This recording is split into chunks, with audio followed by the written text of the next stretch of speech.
جب لوگوں میں افضلیت کی بات ہو رہی ہے تو ادر دین اہل البیت ہے علیہم السلام اجمعین. نبی علی جیسے نہیں ہو سکتے تو وہ مولوی جس کی ولدیت کا پتہ نادرہ والوں کو بھی نہیں چلتا، جس کا باپ ڈھونڈنے میں کمپیوٹر فیل ہو گئے، وہ علی جیسا کیسے ہو سکتا؟ دوسرا عیسیٰ، نہ عیسیٰ کی شادی ہوئی نہ مریم کی. عیسائی اسلام سے ڈرے ہوئے تھے، بسم اللہ. انہوں نے حضور پر الزام لگا دیا. آج تک یہ الزام لگاتے کہ معاذ اللہ آقا نامدار صلی اللہ علیہ وآلہ وسلم عورتوں کے شوقین تھے، اس لیے اتنی شادیاں کی. اور ہمارا دعویٰ ہے کہ اگر عورت کا شوقین ہوتا تو 25 سال کی عین جوانی سے لے کر 50 سال کے بڑھاپے تک صرف خدیجہ دلہن کیوں رہی؟ میں نے بڑے مولوی چنے کی طرح ٹپتے ہوئے اچھلتے ہوئے دیکھیں کہ فلاں بی بی جب حضور سے ان کی شادی ہوئی تو وہ کنواری تھی. میں نے کہا خدیجہ وہ بی بی ہے جسے محمد کنوارا ملا ہے.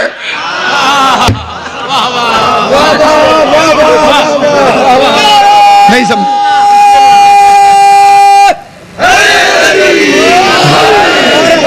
خدیجہ وہ واحد ام المومنین ہے جسے خود محمد مصطفیٰ کنوارا ملا. خود تم نے لکھا کہ 40 سال کی تھی اور یہ 25 سال کے تھے تو 15 سال کا فرق. حالانکہ یہ روایت ٹھیک نہیں، اسے مان بھی لو تو عرب میں 15 سال کا فرق ماں اور بیٹے جتنا فرق ہے. صحیح بات، صحیح، بڑا فرق ہے. شادیوں کا شوق ہوتا تو اس عمر میں کرتا. رشتے دینے والے بڑے تھے، پورے عرب نے اکٹھے ہو کے کہا تھا جس گھر سے رشتہ چاہیے لے لے، تبلیغ چھوڑ دے. بیٹیاں دے کے مشن سے ہٹانا عربوں کی پرانی عادت تھی.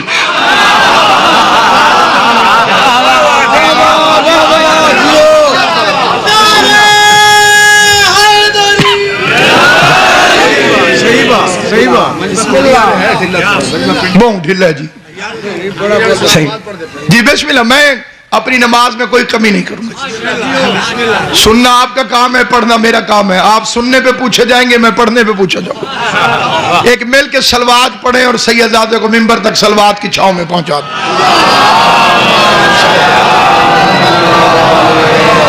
یہ کو نہیں آندی نال والے کو پوچھ کے پڑھ گنو، پڑھو تو صحیح بات ہے.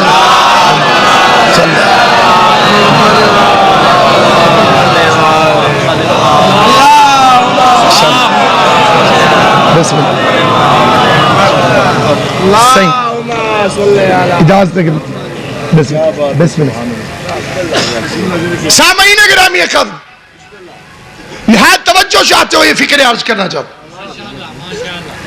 اب دنیا میں بالخصوص پاکستان میں عوام کا پرزور مطالبہ ہے کہ توہین رسالت کا قانون بناؤ.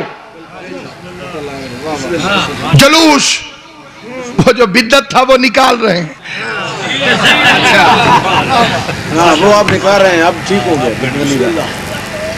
جلوس نکل رہے ہیں. توہین رسالت. جب تمہیں قرآن کافی تھا تو علیحدہ قانون بنانے کی ضرورت کیا ہے؟ قرآن کے ہوتے ہوئے قانون بنوانا چاہتے ہو. اور ہمیں کوئی اعتراض نہیں، آپ کے ساتھ ہیں، قانون بننا چاہیے. لیکن صرف ہمیں اتنا بتا دو کہ سزا کب سے شروع کرو گے؟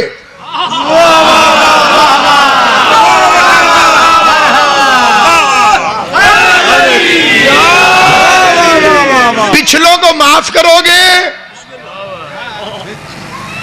این آر او کی طرح؟ جیڑے فکر دا میں خطرہ ہی وہ سمجھے تو ٹھیک معاف کر دو گے یا ان بدتمیزوں کے نام بتاؤ گے؟ بسم اللہ الرحمن الرحیم. یا ایھا الذین آمنوا لا ترفعوا اصواتکم فوق صوت النبی. خبردار میرے نبی کے سامنے اونچی آواز میں نہ بولا کرو. کیا قانون بنا کر ان بدتمیزوں کے نام بتاؤ گے؟ زبان سے بولنا جسے بات سمجھ میں آ رہی.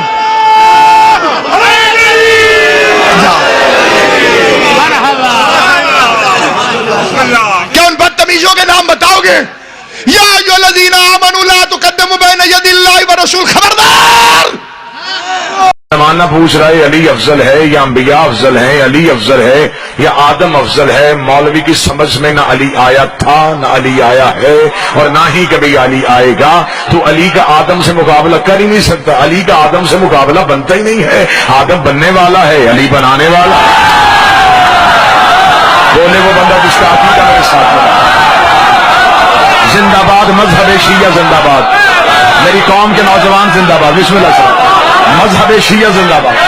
ہر حسینی زندہ باد. ہر عزادار زندہ باد. علی کا آدم سے مقابلہ بنتا ہی نہیں. جو جوان بیٹھے ہو میرے ساتھ بولنا. جو جوان بیٹھے ہو یہ میرے ساتھ بولنا. میں تمہاری تائید کے ساتھ جملہ پڑھنا چاہوں گا.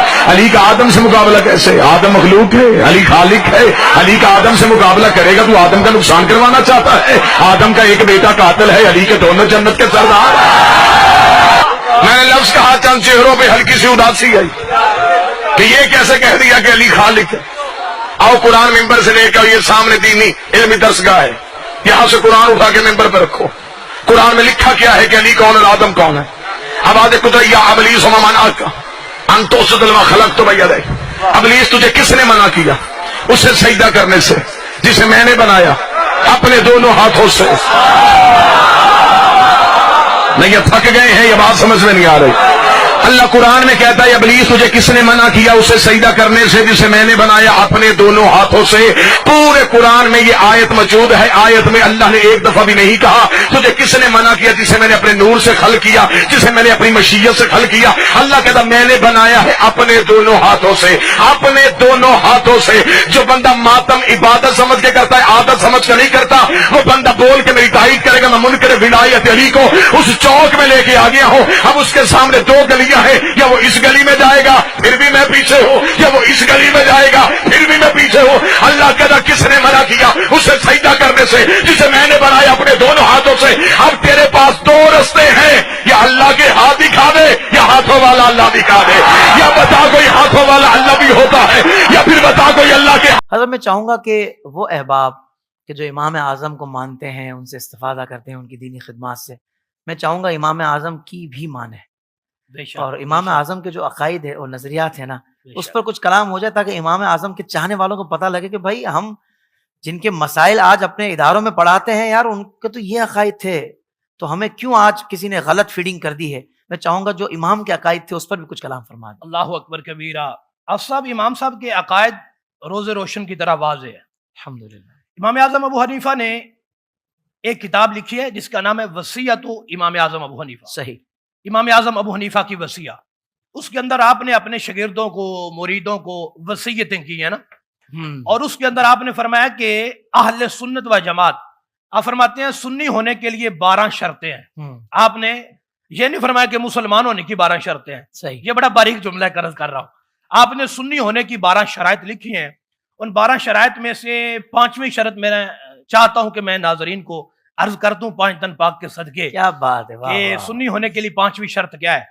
اور یہ میں اس سے پہلے عرض کرتا ہوں کہ آپ نے اپنے طالب علموں کو اپنے مریدوں کو مخاطب کر کے فرمایا ہے کہ یہ 12 شرطیں وہ ہیں جن پر عمل کرنا ضروری ہے. ضروری ہے. اور آپ فرماتے ہیں جو ان 12 شرطوں پہ عمل کرے گا وہ کبھی بد مذہب بد عقیدہ نہیں ہوگا، اور جو عمل کرے گا حضور فرماتے ہیں کہ کل بروز معاشر اسے آقا کونین صلی اللہ علیہ وسلم کی زیارت بھی نصیب ہوگی. واہ واہ سبحان اللہ. اب وہ 12 شرطوں میں سے صرف ایک 5ویں شرط عرض کرتا ہوں.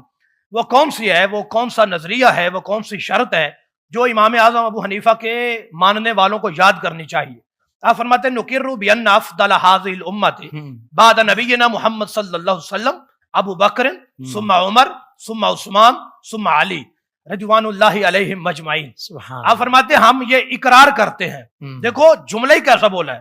یہ نہیں فرمایا کہ ہم یہ کہتے ہیں یا ہم نے یہ سنا ہے.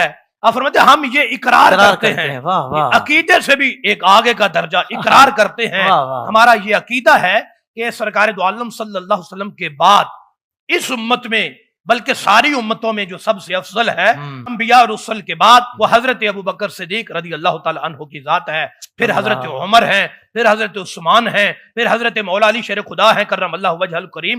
اور یہاں ایک اور بات بھی آ گئی، آپ نے چاروں کا ذکر بھی کیا ہے، یہ بات ذرا سننے والی ہے۔ حق چار یار کا ذکر بھی کر دیا اور افضلیت حضرت سیدنا صدیق اکبر کا ذکر بھی کیا، اور فرماتے ہیں میرے طالب علموں، میرے مریدوں، میرے شاگردوں، یہ تم پر واجب ہیں یہ 12 شرطیں، ان میں سے 5ویں یہ ہے کہ تم یہ عقیدہ رکھنا کہ انبیاء اور رسل کے بعد سب سے افضل ترین ہستی حضرت صدیق اکبر رضی اللہ تعالی عنہ، امام اعظم نے فرمایا، امام اعظم ابو حنیفہ نے فرمایا۔ اب سب یہ فتنوں کا دور ہے، یہ لوگ ابھی بعد میں آئے ہیں جنہوں نے سیاست کی 2 قسمیں بنائی ہیں، روحانی اور سیاسی خلیفہ۔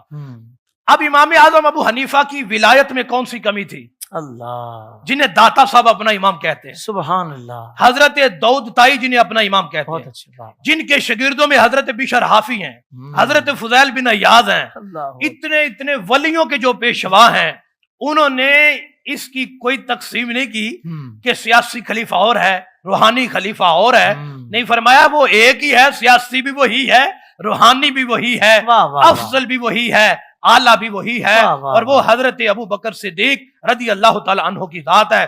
جب میں نے یہ امام اعظم ابو حنیفہ کا فرمان پڑھا تو میرا دل باغ باغ ہو گیا، اے امام آج بھی ہم تمہارے ماننے والے اسی عقیدے پہ ڈٹے ہوئے ہیں کہ ہمارے امام جو سبق پڑھا کے گئے ہیں ہم مرد دم تک اسی سبق پہ قائم رہے۔ کیا کہنے، سبحان اللہ، سبحان اللہ۔ اور جو میں نے ایک بات پہلے عرض کی ہے جو امام اعظم کے عقائد کے حوالے سے، وہاں بھی میں اپنے پیر و مرشد سیدی قبلہ کنز العلماء کا ایک جملہ ایڈ کرنا چاہتا ہوں جس سے ناظرین کا دل باغ باغ ہو جائے گا کہ آپ کا عقیدہ، آپ نے وصیت فرمائی کہ اپنے اصحاب کو، مریدوں کو، کہ 12 شرطیں، ان میں سے 5ویں یہ ہے کہ سب سے افضل حضرت سیدنا صدیق اکبر رضی اللہ تعالیٰ عنہ ہے۔ قبلہ حضور مرشد گرامی کنز العلماء فرماتے ہیں، بھائی مذہب حنفیت میں اور دنیا حنفیت میں رہنے والوں، اب تمہیں بھی کوئی بات سمجھانی پڑے گی۔